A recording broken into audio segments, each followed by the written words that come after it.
तो फाइनली मैंने देखी है थामा मूवी और ओए होए होए एक क्या देख लिया मैंने। रिव्यू शुरू करने से पहले एक कंफ्यूजन क्लियर करो, ये मैडॉक वाले इसको हॉरर कॉमेडी यूनिवर्स क्यों बोल रहे हैं? भाई हॉरर कहाँ है? कहाँ है? दिख ही नहीं रहा, एक भी जंप स्केयर नहीं है।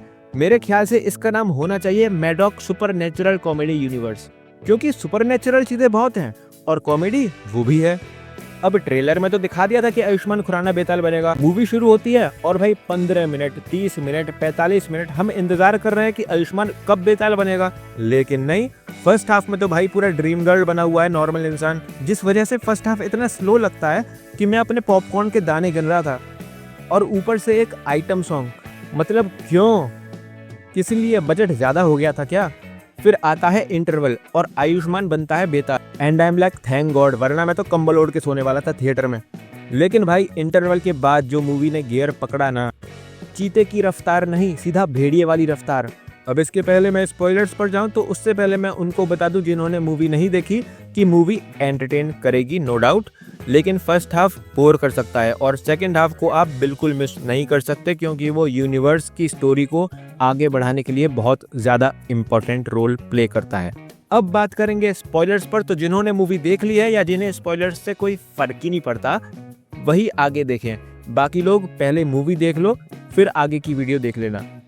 सेकंड हाफ में भी एक आइटम सॉन्ग आता है, लेकिन ये वाला ज़रूरी था क्योंकि इसमें यूनिवर्स का कनेक्शन दिखाया है, क्योंकि इसमें है नोरा फतेही। हाँ, वही चंदेरी की रानी जो स्त्री में कमरिया पे नाच रही थी। इस मूवी में पता चलता है कि नोरा फतेही भी बेताल हैं। मतलब स्त्री मूवी में चंदेरी गांव के बीचों बीच एक बेताल नाच रही थी। अब हालांकि ये मेकर्स ने बाद में सोचा होगा, लेकिन इस लॉजिक से हमें यूनिवर्स की पहली मूवी जो स्त्री थी उसी में हमें बेताल देखने को मिल गई थी। और अब आते हैं मूवी के बेस्ट पार्ट, क्लाइमैक्स। नहीं, क्लाइमैक्स से पहले की फाइट बेताल वर्सेस भेड़िया।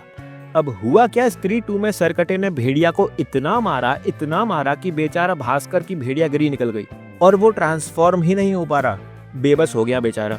तो उसे जरूरत थी बेताल के खून की, जिससे पीकर वो वापस पहले की तरह भेड़िया बन पाए।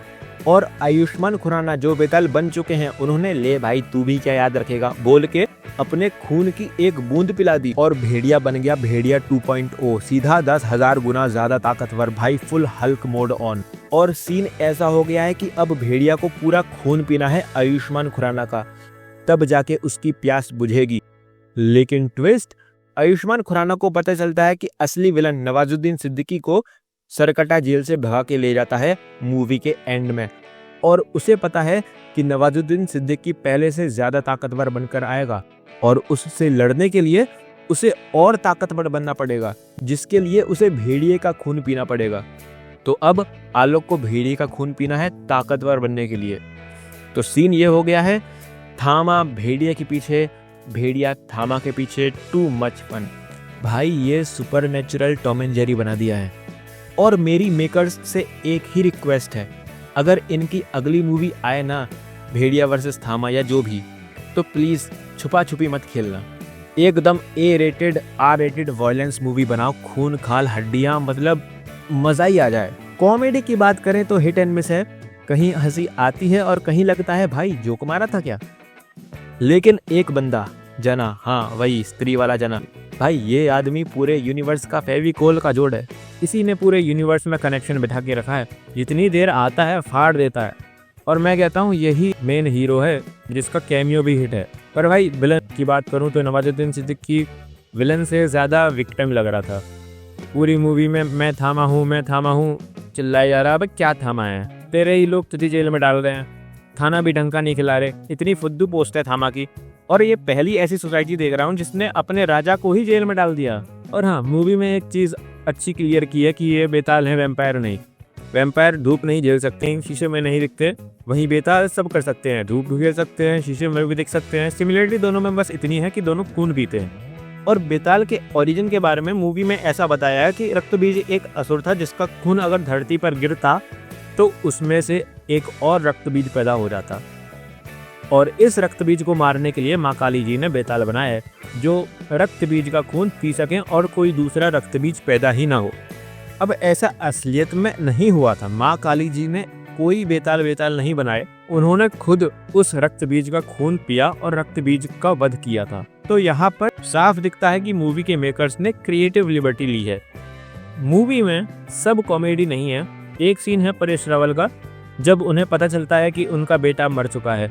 भाई उस सीन में उनकी बेबसी, उनका दुख सच में फील होता है। बाकी रश्मिका जब बेताल बन के चिल्लाती है तो भाई वो जंगली बिल्ली लगती है सच्ची। और रक्तरंभा वाला जो चैंट था जब कमरे में होते हैं, जिससे पता चल जाता है कि कौन बेताल है कमरे में, वो वाला सीन भी मुझे क्रिंज लगा थोड़ा। लेकिन उस क्रिंज में एक सरप्राइज निकला, प्रहलाद चा। भाई उनको बेताल के रोल में बिल्कुल एक्सपेक्ट नहीं किया था। ओवरऑल थामा एक सॉलिड एंटरटेनर है, बस फर्स्ट हाफ थोड़ा सा स्लो है। लेकिन जो भेड़िया वर्सेस बेताल की फाइट थी, इसे देख के लग रहा है कि अब ये यूनिवर्स रुकने वाला नहीं है। मूवी के स्टार्टिंग में ही शक्तिशालिनी अनाउंस कर दी है, जो कि इस यूनिवर्स की नेक्स्ट मूवी होने वाली है, जो 2024 दिसंबर को रिलीज होने वाली है। मतलब फुल प्लानिंग है बॉस। अगर आपको ये वीडियो पसंद आया हो तो एक लाइक ठोक देना और चैनल को सब्सक्राइब करके बेल आइकन बजाना। मैं मिलता हूँ आपसे नेक्स्ट वीडियो में, तब तक के लिए